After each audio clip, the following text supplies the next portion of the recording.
Bismillah, Assalamualaikum warahmatullahi wabarakatuh. Teman-teman sekalian, Alhamdulillah kita ketemu lagi dalam program TTS, yaitu Tanya Tentang Syariat. Dan Alhamdulillah kali ini kita berada di restoran Abu Nawas. Nah, bagi Anda yang ingin mengundang tim TTS, insya Allah bisa kami datengin gitu. Dan saat ini sudah ada bersama kami, yaitu Ustadz Dr. Fauzi Basultona, kemudian Ustadz Zikru, dan tidak lupa adalah beliau manajer dari restoran Abu Nawas. Dan sepertinya Antum sudah ada pertanyaan yang akan disampaikan oleh pada Ustadz ya? Betul, kita Alhamdulillah syukron buat Ustadz, buat tim TTS. Ya. Kita ucapin pertama, wah lagi trending topik kan TTS nih. Pada banyak video-video tentang dakwah, tentang adab. Kita terima kasih banyak kesempatan ini sekarang TTS hadir di Abu Nawas. Mumpung ada Ustadz Zikru, Al-Ustadz Fauzi. Ada beberapa pertanyaan Ustadz masalah beberapa adab yang mungkin kita terbiasa selama ini yang kita nggak tahu kita salah apa enggak. Contoh masalah kita berdoa Ustadz. Allah kan pada arsy-Nya di atas. Semua udah bilang seperti itu. Betul. Kita kadang berdoa apakah harus di kiblat, depan kiblat. Doa juga tidak hanya dalam waktu sholat, waktu santai seperti itu. Kadang kita berdoa ada yang seperti ini, ada yang merem, ada yang ke atas. Yang betul bagaimana? Karena kita takut kita punya kebiasaan yang salah selama ini. Apalagi sebagai masyarakat mengatakan Allah itu ada di mana-mana gitu ya? Nah, itu poinnya. Jadi orang bisa jadi salah tanggap. Bentar berdoa gini, berdoa seperti ini. Nah, ini kan adab yang kita harus luruskan. Nah, itu. Anak tolong bantu dijawab nih Ustadz. Fadol. Ya, mungkin kalau ada yang menjawab ya mungkin kurang pantas ya. Ada guru saya, Dr. Fauzi Basultona, dan mungkin beliau yang akan menjelaskan lebih detail lagi. Fadol. Apa jawabannya, Ustaz? Barakallahu fiik, Masya Allah. Jadi sebelumnya saya ucapkan jazakumullahu khairan ya, Masya Allah. Ini dhiyafah yang mudah-mudahan ya, kita doakan ya, musim pandemi ini kan cepat berlalu. Di mana-mana kita susah juga ini. Mudah-mudahan rame lah, Insya Allah. Doa, apalagi kemudian nih yang ditanyakan juga masalah doa nih. Nah, alhamdulillah, Insya Allah nih. Barakallahu fiik ya, saya ucapkan ini. Dan Ana senang model kayak antum ini walaupun sibuk bisnis, kemudian juga ya gelisah tentang ibadah. Dan ini penting ini kita. Hal-hal yang seperti ini kan sangat jarang orang gelisah tampil. Yang mana tadi antum tanyakan apakah hal seperti ini benar. Ini penting untuk kita ketahui. Karena tidak semua orang kadang-kadang peduli. Asalnya ibadah itu kan kadang-kadang gitu. Iya, karena kebiasaan nih. Karena kebiasaan. Nah. Dan kadang-kadang ikut-ikutan kan modelnya kayak gitu kan sekarang itu. Padahal kan semestinya ibadah itu kan harus terpenuhi dengan dua syarat utama. Dua syarat utama itu kan dari dua kalimat syahadat. Di rukun Islam itu ada 5 ini. Ya, rukun Islam ada 5 ini. Yang pertama adalah dua kalimat syahadat ini sebagai syarat diterimanya ibadah-ibadah lainnya. Salah satu di antara dua syarat itu adalah yaitu di samping ikhlas karena Allah, kita beribadah kepada Allah itu. Yang kedua adalah harus sesuai dengan ajaran Rasulullah SAW. Dia kan harus sesuai dengan ajaran Rasulullah SAW. Baik itu waktunya, caranya, bacaannya, kemudian keyakinannya kan gitu. Nah, dan yang antum tanyakan itu, dan ini adalah masalah doa. Doa adalah ibadah, ya. Doa itu adalah ibadah, maka dia harus ittiba'ur Rasul. Jadi bagaimana ya Rasulullah SAW mengatakan seperti dalam masalah doa ini. Dalam hadis riwayatkanlah Abi Daud dan Tirmidzi dan disahkan oleh Syalbani. Itu hadis secara umum dan ini sering diangkat. Kata Rasulullah SAW, Innallaha hayyun karim. Sesungguhnya Allah itu ya, punya sifat malu. Ya, sangat pemalu dan pemurah. Yastahyi idza rafa'a rajulu ilai.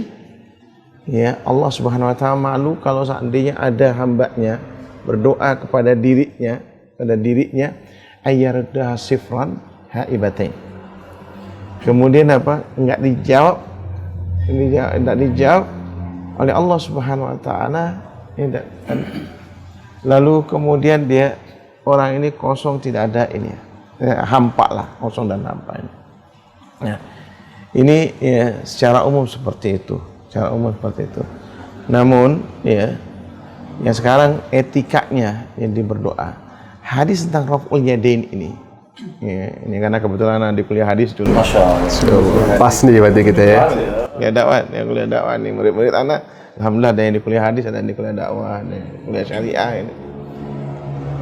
Ya, dalam pembahasan ilmu mustalah hadis itu yang namanya raf'ul yadain ini termasuk hadis mutawatir. Hadis mutawatir ini. Jadi hadis yang sangat banyak. Mutawatir itu artinya jalurnya sangat banyak. Bahkan lebih dari 70-an ya hadis tentang raf'ul yadain. Cuma masalahnya ialah dia ada di berbagai ya keadaan, posisi ya, yang mana setiap keadaan ini masing-masing dia ini ya, masing-masing dia punya ini, karena di padang Arafah, kemudian waktu sholat istisqa, nah, banyak sekali dia ini.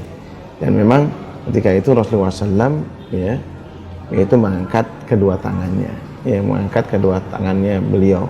Nah, kemudian khilafnya di antara ulama, ya, Abu Hanifah mengatakan seperti ini, ya. Kemudian dari kalangan Syafi'iyah mengatakan Lebih lebar gitu Ustaz ya. Kemudian dari kalangan Hanabilah yaitu mengatakan seperti ini. Ini modelnya banyak dia macamnya. Tapi intinya semuanya mengangkat ke atas Ustaz. Bukan gini Ustaz. Bukan gini. Oh. Nah, ini barangkali kalau yang urusan seperti ini dalil-dalilnya banyak nih hafidul Quran. Masya Allah. Mungkin murid Anda nih bisa nih. Nah, apa dalilnya saat ini? Silakan Teh. Ya. Terima kasih. Memang ketika seorang yang mengangkat tangan ke atas langit, ini menunjukkan bahwa Allah Subhanahu Wa Taala itu tinggi, ya. Allah berada di atas langit. Ini salah satu dalil bahwa Allah Subhanahu Wa Taala berada di atas langit.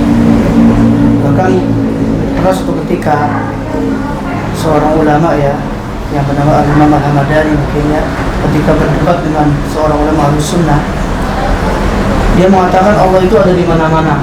Iya. Allah ada di mana-mana. Di sini juga. Iya. Akhirnya kata ulama Ahlussunnah ini, kalau kamu berdoa menghadap kemana? Dia mengatakan menghadap ke atas. Ke atas. Itu menunjukkan Allah ada di atas langit. Iya.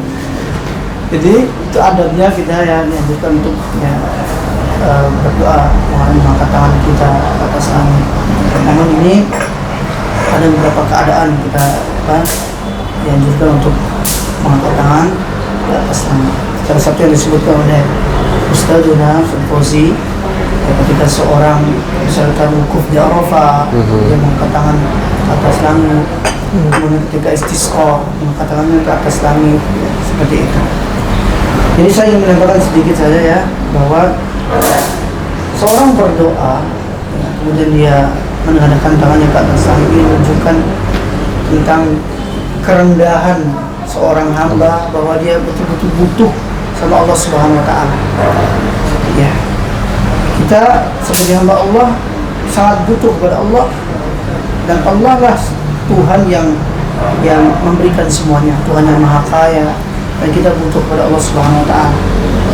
Maka dari itu, ketika berdoa, jangan sampai pikiran kita ini ya kemana-mana, fokuskan kepada Allah Subhanahu Wa Taala. Dan ketika seorang berdoa, jangan sampai dia berdoa tapi menyekutukan Allah Subhanahu Wa Taala. Maka doa seperti itu akan diterima oleh Allah Subhanahu Wa Taala. Contohnya seperti apa Ustaz? Ya.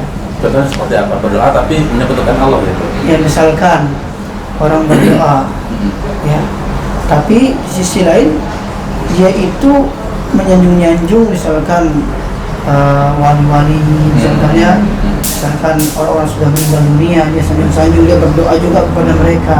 Nah, ini termasuk menyekutukan Allah Subhanahu Wa Taala.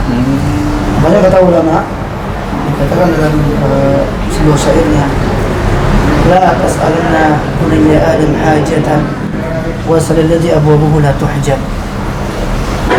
Wallahu yaktub in tarakta su'alahu wa bunayya adam idza sa'alta yaktub. Jangan sekali-kali meminta kepada selain Allah. misalkan minta kepada manusia, kepada jin, misalnya berdoa di sini. Tapi mintalah kepada Allah yang pintu-pintunya tidak pernah tertutup. Mau pintu taubat, pintu rahmat, pintu rezeki tidak akan ditutup sama Allah. Dan Allah akan murka jika engkau tidak pernah meminta kepada Allah. Berbeda dengan manusia. Kalau kita minta sama manusia mungkin setiap hari kita minta, mungkin dia akan bisa bosan. ya bosan ya kita. Minta terus dia orang. Iya. Minta balas dulu. Tapi kalau sama Allah kita minta ya, Allah semakin suka. Gitu ya, masya Allah. Ya seperti itu. Masya Allah. Jazakallah khairan Ustaz untuk penjelasan adab yang kita selama ini mungkin kurang paham Iya. atau bahkan salah. Iya, makanya kenapa manusia berdoanya ke atas mulu kan, bukan? Ya kan, Betul. bukan gitu. Kan sebagian orang kan beranggapan Allah di mana? Allah ada di mana-mana. Berarti nggak pernah salah ya, saja. Iya. Salah saja. Ya, betul. Jadi memang inilah fitrah Kita manusia ya. fitrah manusia. Ya, ketika berdoa dia mesti angkat tangan. Sehat semua lah. Kita lihat seperti itu ini. Dan ini Allah berikan seperti itu. Bahkan orang katanya orang ateis yang nggak percaya adanya ini, Iya. ketika terjadi sesuatu langsung berdoa. Iya. Tuhan gitu. Antum lihat aja. Ini la qadarullah ya, mudah-mudahan jangan sampai juga Allah takdirkan. Ketika misalnya naik pesawat tiba-tiba ada goncangan itu. Antum lihat ya trombolen itu langsung otomatis semua penumpang itu angkat tangan gitu. Otomatis. Kata non. Iya. Bisa Kata walaupun non. muslim gitu ya? Kata non. Ini fitrah manusia. Allah fitrahkan seperti Nah, itu. Ustaz. Berarti sudah ya berarti ya. Jazakallah khairan Ustaz Wa iya. Fauzi, Wa iya. Ustaz Zikru untuk penjelasannya. Semoga manfaat buat kita dan semua. Yang utama kita sebarkan adab yang betul ke semua. Iya. Jazakallah khair. Wa iyyakum wa iyyakum jazakumullahu khairan. Baik, teman-teman sekalian, alhamdulillah setelah sudah percakapan kita bersama Ustadz Fauzi, Ustadz Zikru dan dari bos Abu Nawas Bali, Syekh Mar'i, dan dengan demikian barakallahu fikum, semoga bermanfaat bagi semuanya. Assalamualaikum.